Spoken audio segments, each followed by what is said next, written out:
Hello everyone, welcome to autism parenting channel. मेरा नाम अंबर है। और मैं हूँ नेहा। आज जिस टॉपिक पे हम बात करने वाले हैं वो है मेल्टडाउन के बारे में।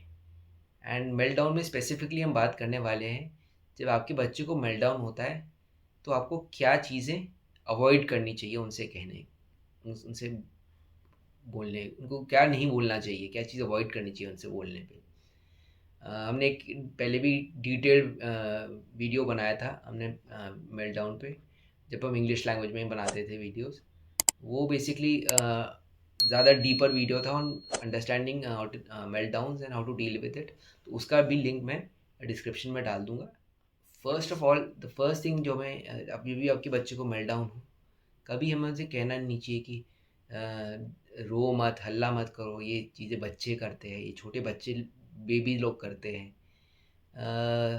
इस अगर आपका बच्चा थोड़ा बड़ा है तो, या इवन छोटा भी है तो उसको ऐसा एग्जाम्पल मत दो कि ये चीज़ बदमाश बच्चे करते हैं या ये लोग बेबी करता है। इससे क्या होता है कि उसका जो कॉन्फिडेंस है वो हिट होता है या वो अपने आप पे अशेम्ड फील करता है। सो कभी भी बच्चे को मत कहिए कि आप ये बदमाश बच्चे इस तरह से हरकत करते हैं या आप बेबी लोग छोटे इस तरह की बात करते हैं, ऐसे कभी भी बच्चे को अपने। या इवन जब आप एक लड़के को बोलते हैं तो आप उसको वैसे ही कहते हैं कि ये लड़कियां रोती हैं, तो ये सब होना नहीं चाहिए। आइडियली ये किसी के साथ नहीं होना चाहिए। स्पेशली जब बच्चे बिल्कुल ऑटिज्म स्पेक्ट्रम पे हो तो उनको बिल्कुल ही नहीं ऐसे फील कराना चाहिए। कभी अपने बच्चे को मत कहिए कि जब आप अब जिस तरह से हल्ला कर रहा है, जिस तरह से रो रहा है, इससे मुझे दुख होता है या मुझे गुस्सा आता है। मतलब ऑलरेडी बेचारे बच्चे के इमोशंस हे वायर हैं, उस पे आप अपना इमोशन ऐड मत करिए किसी भी तरह का। कोई भी नेगेटिव इमोशन जैसे एंगर या दुख वाला सैड, कि आपका इमोशन मुझे भी दुखी करता है, या जब आप रोते हो तो मुझे गुस्सा आता है, या जब आप रोते हो तो मुझे बुरा लगता बुरा है। लगता है, इस तरह का इमोशन कभी भी ऐड मत करिए। Don't be angry. गुस्सा मत करो। गुस्सा क्यों कर रहे हो? अपसेट क्यों हो? ये सब करने की ज़रूरत नहीं है। आप बोल सकते हैं उनको कि आप क्यों अपसेट हैं, आप पूछिए उनसे। लेकिन ऐसे मत करिए कि आप उसको बिल्कुल बोल दें कि ये ज़रूरत नहीं है इस सब की।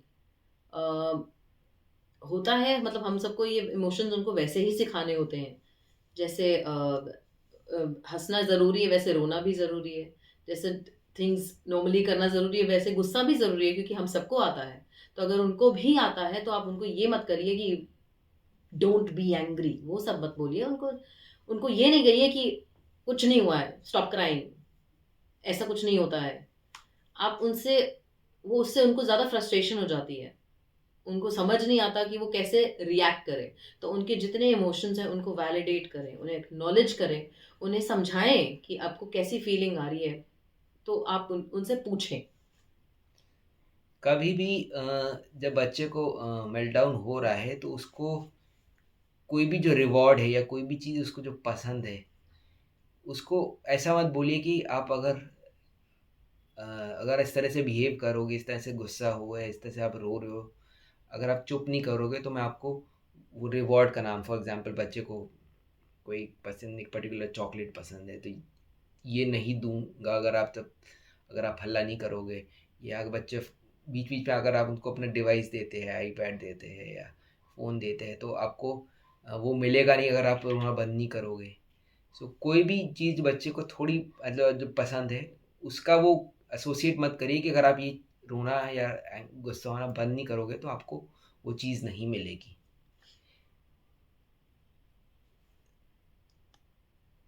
ये सब बातों की जगह पे, instead of saying all these things जो भी अभी तक हमने बताई हैं, उसकी जगह आप कुछ उनसे पूछ सकते हैं। कैसे आप उनसे पूछ सकते हैं कि मुझे दिख रहा है कि आप अपसेट हो, मुझे दिख रहा है आप गुस्सा हो, पर आप गुस्सा क्यों हो? आपको कुछ समझ आ रहा है कि आपको क्या, मतलब क्या चीज़ पसंद नहीं आ रही है? आप उनको चॉइस दीजिए, क्योंकि हमारे बच्चों पे चॉइस काफ़ी वर्क करती है। तो आप उनको चॉइस दीजिए, उनसे कम्युनिकेट करने की कोशिश करिए कि आपको इस चीज़ से गुस्सा आया। आपको ये, अगर फॉर एग्जांपल अगर फूड है, अगर आपको ये नहीं खाना है तो आपको ये खाना है, वैसा वाला चॉइस तो कम दीजिएगा, आपके लिए प्रॉब्लम हो जाएगी। लेकिन उनसे पूछिए कि आप किस चीज़ से अपसेट हैं। अम, अगर उनके पास वर्ड्स नहीं है, आप उनको जितने वर्ड्स उस टाइम पे ट्राई करिए, दीजिए। ताकि वो आपको बता सकें, वो कम्युनिकेट भी कर सकें। उनको ये भी बताइए, जैसे हमने कहा कि मतलब ये मत करिए कि अगर आपको ऐसे फ़ील हो रहा है मेरे को बड़ा दुःख हो रहा है, मेरे को बड़ी सैडनेस हो रही है, बट उसकी जगह आप कह सकते हैं मैं यहीं पे हूँ, आप मुझे बताओ मैं इसमें आपकी कैसे हेल्प कर सकता हूँ या कर सकती हूँ। आपको कुछ अजीब-सा फ़ील हो रहा है, tell me how can I help you? मैं इसमें आपका कैसे सपोर्ट करूँ? और इन सब चीज़ों के साथ-साथ आपको उनको एक कुछ टेक्नीक भी सिखानी चाहिए कि उनको अपने मेल्टडाउन्स को थोड़ा-सा काम डाउन कैसे कर सकते हैं। तो आप उनसे पूछिए पहले तो कि आप क्या उनको क्या चाहिए आपसे? अगर वो आपकी हेल्प अगर आप उनकी हेल्प कर सकते हैं तो कैसे?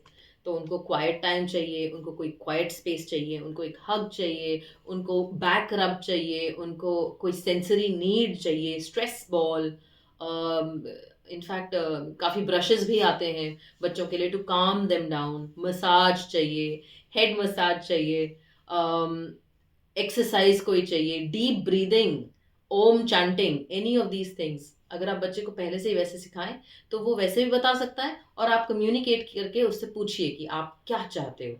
आप उन सब चीज़ों का टेक्निक का इस्तेमाल भी कर सकते हैं। और एक और बहुत इम्पोर्टेंट बात ये है कि अगर पब्लिक स्पेस में अगर बच्चे को मेल्टडाउन आता है तो ये काफ़ी ऑब्वियस है कि हमारे जो रिएक्शंस होते हैं एज पेरेंट्स और एज केयर गिवर्स वो थोड़े से ज़्यादा नेगेटिव या थोड़े से ज़्यादा एग्रीवेट हो जाते हैं कम देन कंपेयर टू किसी प्राइवेट स्पेस में है, घर में है।